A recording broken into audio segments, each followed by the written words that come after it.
ஹாய்ங்க. இது வந்து உப்பு உருண்டை, நீர் உருண்டை அப்படின்னு சொல்லுவாங்க. எங்க ஊர்லலாம் நீர் உருண்டைன்னு சொல்லுவாங்க. புழுங்கல் அரிசியில செய்றது. புழுங்கல் அரிசிய ஊற வச்சு அரைச்சி, கொர கொரப்பா அரைச்சி செய்றது. ரொம்ப டேஸ்ட்டா இருக்கும் இந்த உருண்டை. சாப்பாட்டு அரிசியிலயும் செய்யலாம், இட்லி அரிசி, புழுங்கல் அரிசியிலயும் செய்யலாம். ரொம்ப நல்லா கொர கொரப்பா அரைக்கணும். தண்ணியா தள தளன்னு இருந்தா கூட திருப்பி கொட்டி கிளறும்போது அது கெட்டித்தன்மை வந்துரும். ரொம்ப நல்லாயிருக்கும்.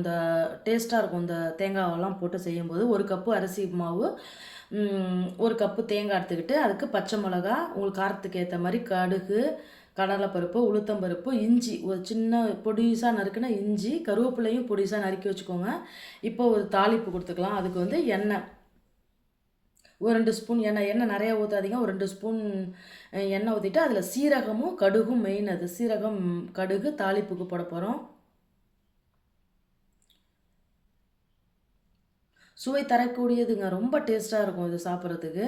அதுக்கப்புறம் கடலைப்பருப்பு, உளுத்தம்பருப்பு, பச்சை மிளகாய், இஞ்சி நான் எல்லாத்தையுமே ஒண்ணா போட்டு வறுக்கிறேன். கருக விடாம நல்லா பொன்னிறமா வறுக்க விடுங்க. கடுகு வெடிச்சதுக்கப்புறம் இத போடுங்க.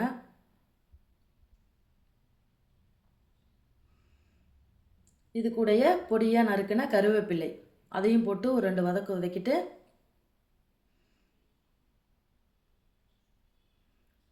கொஞ்சோண்டு பெருங்காயத்தூள்.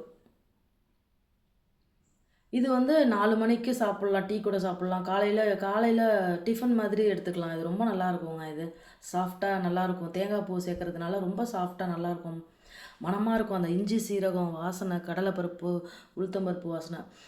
இது கூட நான் அந்த தாளிப்பு கூடயே நான் அந்த 1 கப்பு தேங்காய், அதையும் ஒரு 4 வதக்கு வதக்கிக்கிறேன். இது கூடயே நீங்க அரைச்சு வச்ச அரிசி தள தளன்னு அரைச்சு வச்சிருக்கோம் இல்லையா? கிரைண்டர்லயோ, மிக்ஸிலயோ அரைச்சத வந்து கொர கொரப்பா அரைச்சத தள தளன்னு இருந்தா கூட இதில கொட்டும்போது கெட்டி போட்டுரும். இது ஊத்தணும்போது ஸ்கிப் ஆயிடுச்சு.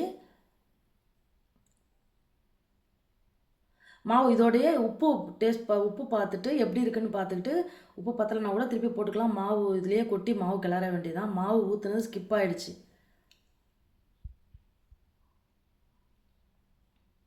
ரொம்ப ஈஸியா செய்யக்கூடாது. டக்குன்னு செய்யக்கூடியது இது.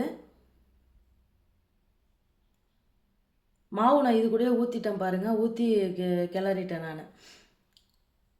ஒரு ஒரு 5 நிமிஷம் மாவு அப்படியே அந்த தேங்காய், கடலைப்பருப்பு இந்த மாவு எல்லாம் போட்டு கிளறுனீங்கன்னா கெட்டித்தன்மை குடுக்கும். அ அதுக்கப்புறம் நல்லா பெசஞ்சிட்டு உருண்டை பிடிக்க வேண்டியதுதான். உருண்டை பிடிச்சி ஆவியில வேக வைக்கணும். இட்லி பானையில, இல்ல ஸ்டீமர்லயோ எதுலயோ ஆவியில வேக வைங்க.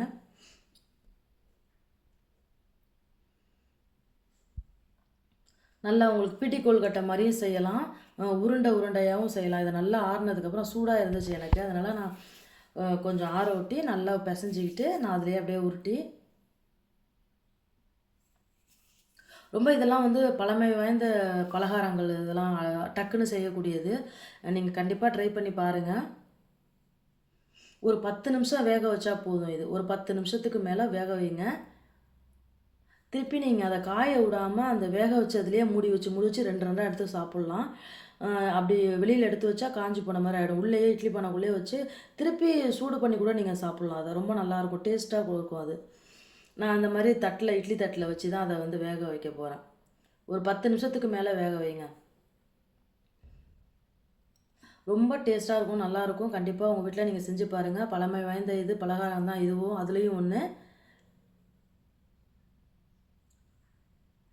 உங்களுக்கு பிடிச்ச புதினா சட்னி, அ கா கார சட்னிலாம் தொட்டு சாப்பிடலாம். ரொம்ப நல்லாயிருக்கும்.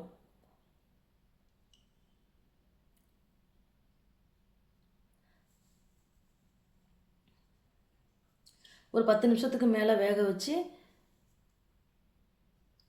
கம்மியான தீயிலே வச்சு வேக விடுங்க.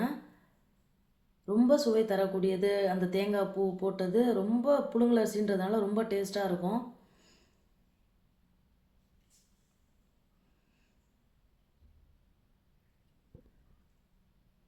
சாஃப்ட்டா இருந்ததுங்க. தேங்காய் பூ சேர்த்ததுனால அது ரொம்ப சாஃப்ட்டா இருக்கும். நல்லா எந்த அளவு அரிசி ஊற வச்ச அரிசி மாவு சேர்க்குறீங்களோ, அந்த அளவு கப்பு தேங்காய் பூ போடுங்க. ரொம்ப மிருதுவா இருக்கும், நல்லாயிருக்கும். கண்டிப்பா அத உங்க வீட்ல நீங்க ட்ரை பண்ணி பாருங்க. பிடி கொழுக்கட்டை மாரியும் செய்யலாம், உருண்டை மாரியும் செய்யலாம். இது கூட சட்னி வச்சு சாப்பிடுங்க. ரொம்ப டேஸ்ட்டா இருக்கும்.